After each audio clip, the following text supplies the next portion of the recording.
Chapter 17, Last Words, of Booker T. Washington's Up from Slavery. Before going to Europe, some events came into my life which were great surprises to me. In fact, my whole life has largely been one of surprises. I believe that any man's life will be filled with constant, unexpected encouragements of this kind, if he makes up his mind to do his level best each day of his life. That is, tries to make each day reach as nearly as possible the high water mark of pure, unselfish, useful living. I pity the man, black or white, who has never experienced the joy and satisfaction that come to one by reason of an effort to assist in making someone else more useful and more happy. 6 months before he died, and nearly a year after he had been stricken with paralysis, General Armstrong expressed a wish to visit Tuskegee again before he passed away. Notwithstanding the fact that he had lost the use of his limbs to such an extent that he was practically helpless, his wish was gratified, and he was brought to Tuskegee. The owners of the Tuskegee Railroad, white men living in the town, offered to run a special train without cost out of the main station, Chehaw, 5 miles away, to meet him. He arrived on the school grounds about 9 o'clock in the evening. Someone had suggested that we give the general a pine knot torchlight reception. This plan was carried out, and the moment that his carriage entered the school grounds, he began passing between 2 lines of lighted and waving fat pine wood knots held by over 1,000 students and teachers. The whole thing was so novel and surprising that the general was completely overcome with happiness.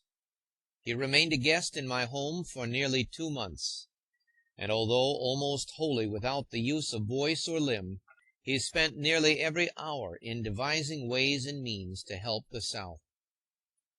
Time and time again he said to me during this visit that it was not only the duty of the country to assist in elevating the Negro of the South, but the poor white man as well. At the end of his visit, I resolved anew to devote myself more earnestly than ever to the cause which was so near his heart. I said that if a man in his condition was willing to think, work, and act, I should not be wanting in furthering in every possible way the wish of his heart. The death of General Armstrong a few weeks later gave me the privilege of getting acquainted with one of the finest, most unselfish, and most attractive men that I have ever come in contact with. I refer to the Reverend Dr. Hollis B. Frissell, now the principal of the Hampton Institute, and General Armstrong's successor. Under the clear, strong, and almost perfect leadership of Dr. Frissell, Hampton has had a career of prosperity and usefulness that is all that the general could have wished for. It seems to be the constant effort of Dr. Frissell to hide his own great personality behind that of General Armstrong, to make himself of no reputation for the sake of the cause. More than once I have been asked what was the greatest surprise that ever came to me. I have little hesitation in answering that question. It was the following letter, which came to me one Sunday morning when I was sitting on the veranda of my home at Tuskegee, surrounded by my wife and 3 children. Harvard University, Cambridge, May 28, 1896. President Booker T. Washington. My dear Sir, Harvard University desired to confer on you at the approaching commencement an honorary degree, but it is our custom to confer degrees only on gentlemen who are present. Our commencement occurs this year on June 24th, and your presence would be desirable from about noon till about 5 o'clock in the afternoon. Would it be possible for you to be in Cambridge on that day? Believe me, with great regard, very truly yours, Charles W. Eliot. This was a recognition that had never in the slightest manner entered into my mind, and it was hard for me to realize that I was to be honored by a degree from the oldest and most renowned university in America. As I sat upon my veranda with this letter in hand, Tears came into my eyes. My whole former life, my life as a slave on the plantation, my work in the coal mine, the times when I was without food and clothing, when I made my bed under a sidewalk, my struggles for an education, the trying days I had had at Tuskegee, days when I did not know where to turn for $1 to continue the work there, the ostracism and sometimes oppression of my race, all this passed before me and nearly overcame me. I had never sought or cared for what the world calls fame. I have always looked upon fame as something to be used in accomplishing good. I have often said to my friends that if I can use whatever prominence may have come to me as an instrument with which to do good, I am content to have it. I care for it only as a means to be used for doing good, just as wealth may be used. The more I come into contact with wealthy people, the more I believe that they are growing in the direction of looking upon their money simply as an instrument which God has placed in their hand for doing good with. I never go to the office of Mr. John D. Rockefeller, who more than once has been generous to Tuskegee, without being reminded of this. The close, careful, and minute investigation that he always makes in order to be sure that every dollar that he gives will do the most good, an investigation that is just as searching as if he were investing money in a business enterprise, convinces me that the growth in this direction is most encouraging. At 9 o'clock on the morning of June 24th, I met President Eliot, the Board of Overseers of Harvard University, and the other guests at the designated place on the university grounds, for the purpose of being escorted to Sanders Theater, where the commencement exercises were to be held and degrees conferred. Among others invited to be present for the purpose of receiving a degree at this time were General Nelson A. Miles, Dr. Bell, the inventor of the Bell telephone, Bishop Vincent, and the Reverend Minot J. Savage. We were placed in line immediately behind the President and the Board of Overseers, and directly afterward the Governor of Massachusetts, escorted by the Lancers, arrived and took his place in the line of march by the side of President Eliot. In the line there were also various other officers and professors, clad in cap and gown. In this order we marched to Sanders Theater, where, after the usual commencement exercises, came the conferring of the honorary degrees. This, it seems, is always considered the most interesting feature at Harvard. It is not known until the individuals appear upon whom the honorary degrees are to be conferred, and those receiving these honors are cheered by the students and others in proportion to their popularity. During the conferring of the degrees, excitement and enthusiasm are at the highest pitch. When my name was called, I rose, and President Eliot, in beautiful and strong English, conferred upon me the degree of Master of Arts. After these exercises were over, those who had received honorary degrees were invited to lunch with the President. After the lunch, we were formed in line again, and were escorted by the marshal of the day, who that year happened to be Bishop William Lawrence, through the grounds, where, at different points, those who had been honored were called by name and received the Harvard yell. This march ended at Memorial Hall, where the alumni dinner was served. To see over 1,000 strong men representing all that is best in state, church, business, and education, with the glow and enthusiasm of college loyalty and college pride, which has, I think, a peculiar Harvard flavor, is a sight that does not easily fade from memory. Among the speakers after dinner were President Eliot, Governor Roger Wolcott, General Miles, Dr. Minot J. Savage, the Honorable Henry Cabot Lodge, and myself. When I was called upon, I said, among other things, it would in some measure relieve my embarrassment if I could, even in a slight degree, feel myself worthy of the great honor which you do me today. Why you have called me from the black belt of the South, from among my humble people, to share in the honors of this occasion is not for me to explain. And yet it may not be inappropriate for me to suggest that it seems to me that one of the most vital questions that touch our American life is how to bring the strong, wealthy, and learned into helpful touch with the poorest, most ignorant, and humblest, and at the same time make one appreciate the vitalizing, strengthening influence of the other. How shall we make the mansion on yon Beacon Street feel and see the need of the spirits in the lowliest cabin in Alabama cotton fields or Louisiana sugar bottoms? This problem Harvard University is solving, not by bringing itself down, but by bringing the masses up. If my life in the past has meant anything in the lifting up of my people and the bringing about of better relations between your race and mine, I assure you from this day it will mean doubly more. In the economy of God there is but one standard by which an individual can succeed. There is but one for a race.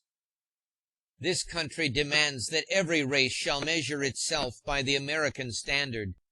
By it a race must rise or fall, succeed or fail, and in the last analysis, mere sentiment counts for little. During the next half-century and more, my race must continue passing through the severe American crucible. We are to be tested in our patience, our forbearance, our perseverance, our power to endure wrong, to withstand temptations, to economize, to acquire and use skill, in our ability to compete, to succeed in commerce, to disregard the superficial for the real, the appearance for the substance, to be great and yet small, learned and yet simple, high and yet the servant of all. As this was the first time that a New England university had conferred an honorary degree upon a Negro, it was the occasion of much newspaper comment throughout the country. A correspondent of a New York paper said, when the name of Booker T. Washington was called, and he arose to acknowledge and accept, there was such an outburst of applause as greeted no other name except that of the popular soldier patriot, General Miles. The applause was not studied and stiff, sympathetic and condoling. It was enthusiasm and admiration. Every part of the audience, from pit to gallery, joined in, and a glow covered the cheeks of those around me, proving sincere appreciation of the rising struggle of an ex-slave and the work he has accomplished for his race. A Boston paper said, editorially, in conferring the honorary degree of Master of Arts upon the principal of Tuskegee Institute, Harvard University has honored itself as well as the object of this distinction. The work which Professor Booker T. Washington has accomplished for the education, good citizenship, and popular enlightenment in his chosen field of labor in the South entitles him to rank with our national benefactors. The university which can claim him on its list of sons, whether in regular course or honoris causa, may be proud. It has been mentioned that Mr. Washington is the first of his race to receive an honorary degree from a New England university. This in itself is a distinction, but the degree was not conferred because Mr. Washington is a colored man, or because he was born in slavery, but because he has shown by his work for the elevation of the people of the Black Belt of the South a genius and a broad humanity which count for greatness in any man, whether his skin be white or black. Another Boston paper said, it is Harvard which, first among New England colleges, confers an honorary degree upon a black man. No one who has followed the history of Tuskegee and its work can fail to admire the courage, persistence, and splendid common sense of Booker T. Washington. Well may Harvard honor the ex-slave, the value of whose services alike to his race and country only the future can estimate. The correspondent of the New York Times wrote, all the speeches were enthusiastically received, but the colored man carried off the oratorical honors, and the applause which broke out when he had finished was vociferous and long continued. Soon after I began work at Tuskegee, I formed a resolution, in the secret of my heart, that I would try to build up a school that would be of so much service to the country that the President of the United States would one day come to see it. This was, I confess, rather a bold resolution, and for a number of years I kept it hidden in my own thoughts, not daring to share it with anyone. In November 1897, I made the first move in this direction, and that was in securing a visit from a member of President McKinley's cabinet, the Honorable James Wilson, Secretary of Agriculture. He came to deliver an address at the formal opening of the Slater Armstrong Agricultural Building, our first large building to be used for the purpose of giving training to our students in agriculture and kindred branches. In the fall of 1898, I heard that President McKinley was likely to visit Atlanta, Georgia, for the purpose of taking part in the Peace Jubilee exercises to be held there to commemorate the successful close of the Spanish-American War. At this time I had been hard at work, together with our teachers, for 18 years, trying to build up a school that we thought would be of service to the nation, and I determined to make a direct effort to secure a visit from the President and his cabinet. I went to Washington, and I was not long in the city before I found my way to the White House.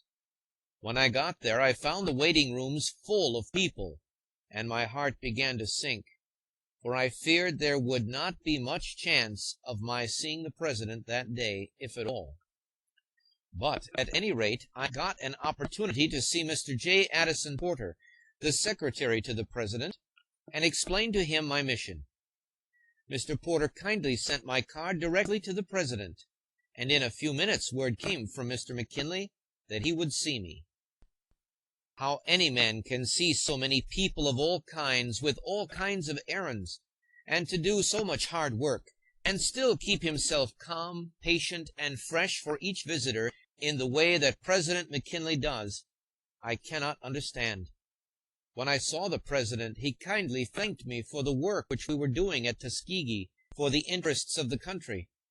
I then told him briefly the object of my visit. I impressed upon him the fact that a visit from the chief executive of the nation would not only encourage our students and teachers, but would help the entire race. He seemed interested, but did not make a promise to go to Tuskegee, for the reason that his plans about going to Atlanta were not then fully made, but he asked me to call the matter to his attention a few weeks later. By the middle of the following month, the President had definitely decided to attend the Peace Jubilee at Atlanta. I went to Washington again and saw him with a view of getting him to extend his trip to Tuskegee. On this second visit, Mr. Charles W. Hare, a prominent white citizen of Tuskegee, kindly volunteered to accompany me, to reinforce my invitation with one from the white people of Tuskegee and the vicinity. Just previous to my going to Washington the second time, the country had been excited and the colored people greatly depressed because of several severe race riots which had occurred at different points in the South. As soon as I saw the President, I perceived that his heart was greatly burdened by reason of these race disturbances. Although there were many people waiting to see him, he detained me for some time, discussing the condition and prospects of the race. He remarked several times that he was determined to show his interest and faith in the race, not merely in words but by acts. When I told him that I thought that at that time scarcely anything would go farther in giving hope and encouragement to the race than the fact that the President of the nation would be willing to travel 140 miles out of his way to spend a day at a Negro institution, he seemed deeply impressed. While I was with the President, a white citizen of Atlanta, a Democrat and an ex-slaveholder, came into the room, and the President asked his opinion as to the wisdom of his going to Tuskegee. Without hesitation, the Atlanta man replied that it was the proper thing for him to do. This opinion was reinforced by that friend of the race, Dr. J.L.M. Curry. The President promised that he would visit our school on the 16th of December. When it became known that the President was going to visit our school, The white citizens of the town of Tuskegee, a mile distant from the school, were as much pleased as were our students and teachers. The white people of this town, including both men and women, began arranging to decorate the town and to form themselves into committees for the purpose of cooperating with the officers of our school, in order that the distinguished visitor might have a fitting reception. I think I never realized before this how much the white people of Tuskegee and vicinity thought of our institution. During the days when we were preparing for the President's reception, dozens of these people came to me and said that while they did not want to push themselves into prominence, if there was anything they could do to help or to relieve me personally, I had but to intimate it, and they would be only too glad to assist.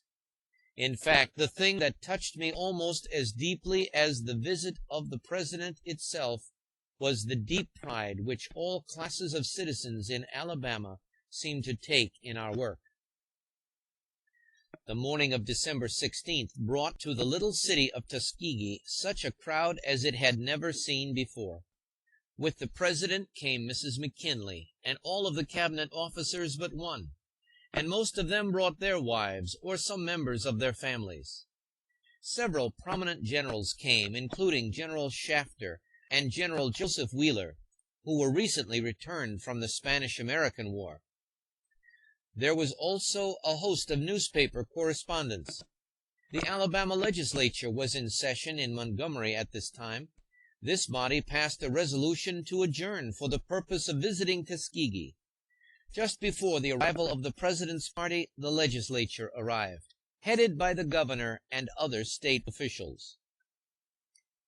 The citizens of Tuskegee had decorated the town from the station to the school in a generous manner.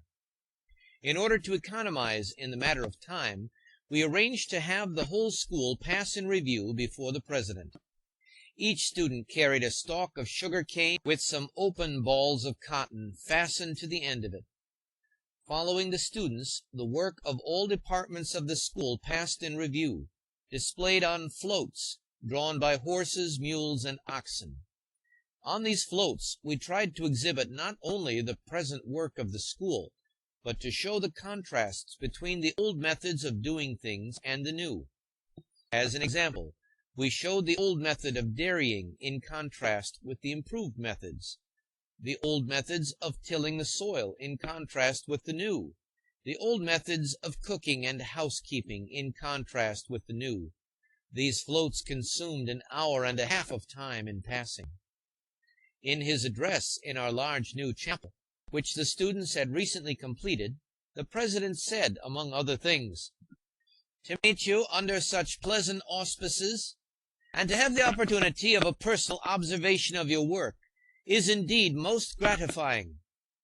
The Tuskegee Normal and Industrial Institute is ideal in its conception and has already a large and growing reputation in the country, and is not unknown abroad.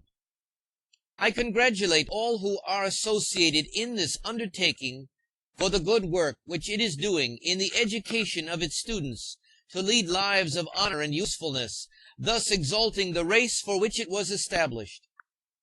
Nowhere, I think, could a more delightful location have been chosen for this unique educational experiment, which has attracted the attention and won the support even of conservative philanthropists in all sections of the country. To speak of Tuskegee without paying special tribute to Booker T. Washington's genius and perseverance would be impossible. The inception of this noble enterprise was his, and he deserves high credit for it. His was the enthusiasm and enterprise which made its steady progress possible, and established in the institution its present high standard of accomplishment. He has won a worthy reputation as one of the great leaders of his race, widely known and much respected at home and abroad as an accomplished educator, a great orator, and a true philanthropist." The Honorable John D. Long, the Secretary of the Navy, said in part, "I cannot make a speech today. My heart is too full of hope, admiration, and pride for my countrymen of both sections and both colors. I am filled with gratitude and admiration for your work, and from this time forward I shall have absolute confidence in your progress and in the solution of the problem in which you are engaged. The problem, I say, has been solved. A picture has been presented today which should be put upon canvas with the pictures of Washington and Lincoln and transmitted to future time and generations, a picture which the press of the country should spread broadcast over the land, a most dramatic picture, and that picture is this: the President of the United States standing on this platform, on one side the Governor of Alabama, on the other, completing the Trinity, a representative of a race only a few years ago in bondage, the colored president of the Tuskegee Normal and Industrial Institute. God bless the president under whose majesty such a scene as that is presented to the American people. God bless the state of Alabama, which is showing that it can deal with this problem for itself. God bless the orator, philanthropist, and disciple of the great master, who, if he were on earth, would be doing the same work. Booker T. Washington. Postmaster General Smith closed the address which he made with these words: "We have witnessed many spectacles within the last few days. We have seen the magnificent grandeur and the magnificent achievements of one of the great metropolitan cities of the South. We have seen heroes of the war pass by in procession. We have seen floral parades, but I am sure my colleagues will agree with me in saying that we have witnessed no spectacle more impressive and more encouraging, more inspiring for our future than that which we have witnessed here this morning." Some days after the President returned to Washington, I received the letter which follows: Executive Mansion, Washington, December 23rd, 1899. Dear Sir, by this mail I take pleasure in sending you engrossed copies of the souvenir of the visit of the President to your institution.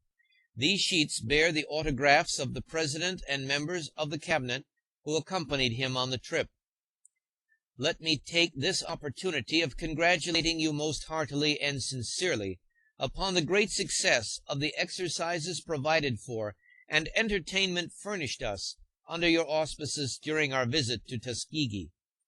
Every feature of the program was perfectly executed and was viewed or participated in with the heartiest satisfaction by every visitor present. The unique exhibition which you gave of your pupils engaged in their industrial vocations was not only artistic but thoroughly impressive. The tribute paid by the President and his Cabinet to your work was none too high, and forms a most encouraging augury, I think, for the future prosperity of your institution. I cannot close without assuring you that the modesty shown by yourself in the exercises was most favorably commented upon by all the members of our party.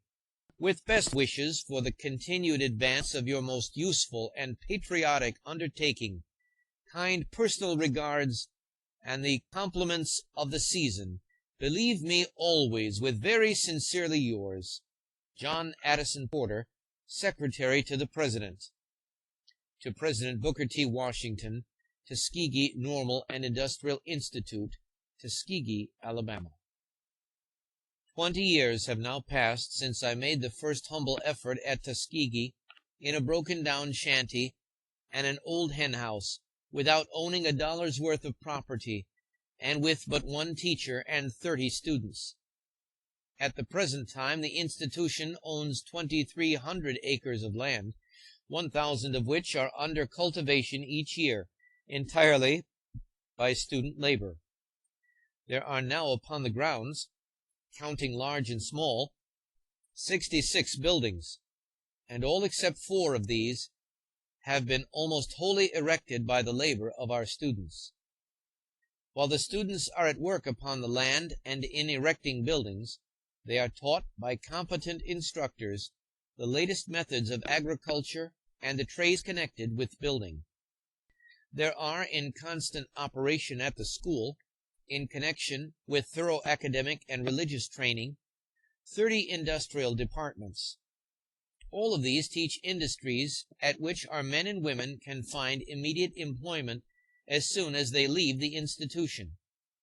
The only difficulty now is that the demand for our graduates from both white and black people in the South is so great that we cannot supply more than one half the persons for whom applications come to us. Neither have we the buildings nor the money for current expenses to enable us to admit to the school more than one half the young men and women who apply to us for admission. In our industrial teaching, we keep 3 things in mind. First, that the student shall be so educated that he shall be enabled to meet conditions as they exist now in the part of the South where he lives. In a word, to be able to do the thing which the world wants done. Second, that every student who graduates from the school shall have enough skill, coupled with intelligence and moral character, to enable him to make a living for himself and others. Third, to send every graduate out feeling and knowing that labor is dignified and beautiful, to make each one love labor instead of trying to escape it. In addition to the agricultural training which we give to young men, and the training given to our girls in all the usual domestic employments, we now train a number of girls in agriculture each year. These girls are taught gardening, fruit growing, dairying, bee culture, and poultry raising. While the institution is in no sense denominational, we have a department known as the Phelps Hall Bible Training School, in which a number of students are prepared for the ministry and other forms of Christian work, especially work in the country districts. What is equally important, each one of the students works half of each day at some industry in order to get skill and the love of work, so that when he goes out from the institution, he is prepared to set the people with whom he goes to labor a proper example in the matter of industry. The value of our property is now over $700,000. If we add to this our endowment fund, which at present is $1 million, the value of the total property is now $1,700,000. Aside from the need for more buildings and for money for current expenses, the endowment fund should be increased to at least $3 million. The annual current expenses are now about $150,000. The greater part of this I collect each year by going from door to door and from house to house.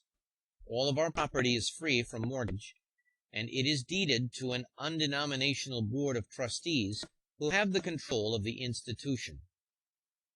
From 30 students, the number has grown to 1,400, coming from 27 states and territories, from Africa, Cuba, Puerto Rico, Jamaica, and other foreign countries. In our departments there are 110 officers and instructors, and if we add the families of our instructors, we have a constant population upon our grounds of not far from 1,700 people. I have often been asked how we keep so large a body of people together, and at the same time keep them out of mischief. There are 2 answers: that the men and women who come to us for an education are in earnest, and that everybody is kept busy. The following outline of our daily work will testify to this. 5 a.m., rising bell. 5:50 a.m., morning breakfast bell. 6 a.m., breakfast bell. 6:20 a.m., breakfast over. 6:20 to 6:50 a.m., rooms are clean. 6:50, work bell. 7:30, morning study hours. 8:20, morning school bell. 8:25, inspection of young men's toilet in ranks. 8:40, devotional exercises in chapel. 8:55, 5 minutes with the daily news. 9 a.m., classwork begins. 12, classwork closes. 12:15 p.m., dinner. 1 p.m., work bell. 1:30 p.m., classwork begins. 3:30 p.m., classwork ends. 5:30 p.m. Bell to knock off work. 6 p.m. Supper. 7:10 p.m. Evening prayers. 7:30 p.m. Evening study hours. 8:45 p.m. Evening study hour closes. 9:20 p.m. Warning retiring bell. 9:30 p.m. Retiring bell. We try to keep constantly in mind the fact that the worth of the school is to be judged by its graduates. Counting those who have finished the full course, together with those who have taken enough training to enable them to do reasonably good work, we can safely say that at least 6,000 men and women from Tuskegee are now at work in different parts of the South. Men and women who, by their own example or by direct efforts, are showing the masses of our race how to improve their material, educational, and moral and religious life. What is equally important, they are exhibiting a degree of common sense and self-control which is causing better relations to exist between the races, and is causing the Southern white man to learn to believe in the value of educating the men and women of my race. Aside from this, there is the influence that is constantly being exerted through the Mothers' Meeting and the plantation work conducted by Mrs. Washington.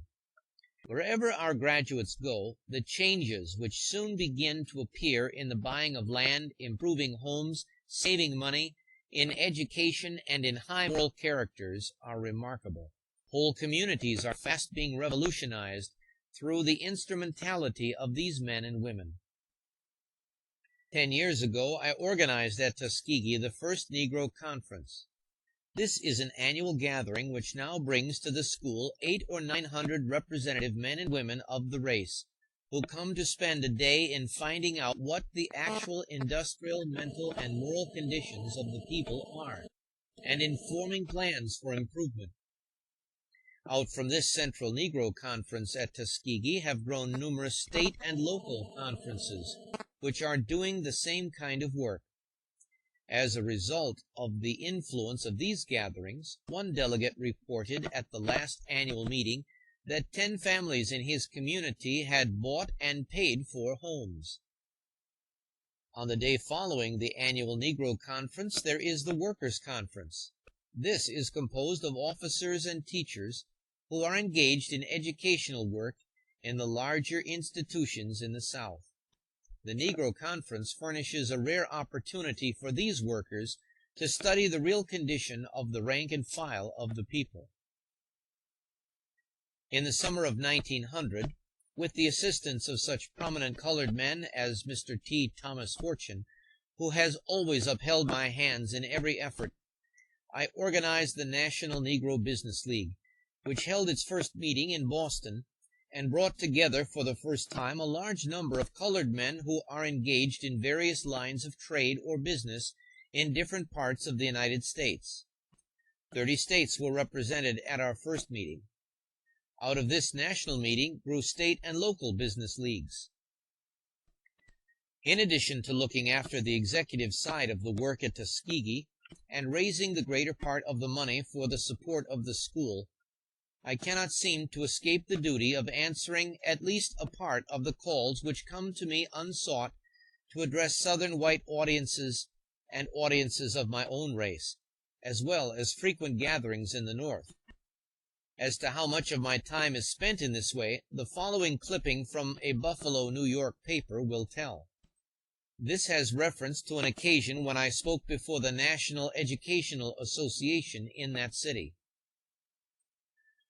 Booker T. Washington, the foremost educator among the colored people of the world, was a very busy man from the time he arrived in the city the other night from the West and registered at the Iroquois. He had hardly removed the stains of travel when it was time to partake of supper. Then he held a public levee in the parlors of the Iroquois until 8 o'clock. During that time he was greeted by over 200 eminent teachers and educators from all parts of the United States. Shortly after 8 o'clock he was driven in a carriage to Music Hall, and in 1 hour and a half he made 2 ringing addresses to as many as 5,000 people on Negro education. Then Mr. Washington was taken in charge by a delegation of colored citizens, headed by the Reverend Mr. Watkins, and hustled off to a small informal reception arranged in honor of the visitor by the people of his race. Nor can I, in addition to making these addresses, escape the duty of calling the attention of the South and of the country in general, through the medium of the press, to matters that pertain to the interests of both races. This, for example, I have done in regard to the evil habit of lynching. When the Louisiana State Constitutional Convention was in session, I wrote an open letter to that body, pleading for justice for the race. In all such efforts I have received warm and hearty support from the Southern newspapers, as well as from those in all other parts of the country. Despite superficial and temporary signs which might lead one to entertain a contrary opinion, there was never a time when I felt more hopeful for the race than I do at the present. The great human law that in the end recognizes and rewards merit is everlasting and universal. The outside world does not know, neither can it appreciate the struggle that is constantly going on in the hearts of both the Southern white people and their former slaves to free themselves from racial prejudice. And while both races are thus struggling, they should have the sympathy, the support, and the forbearance of the rest of the world.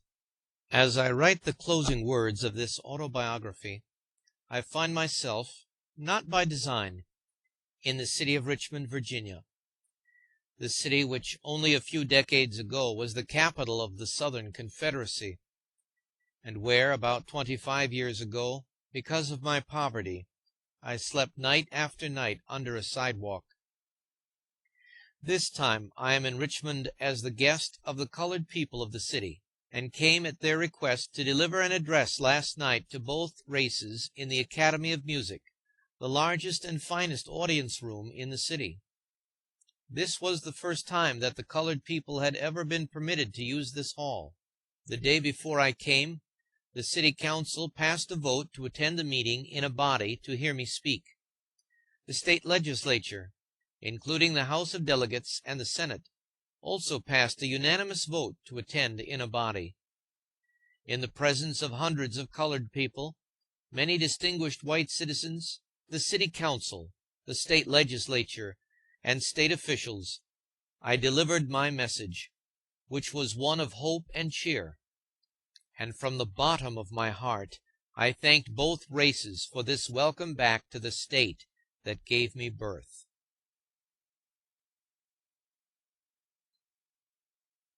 End of Up from Slavery, an Autobiography by Booker T. Washington.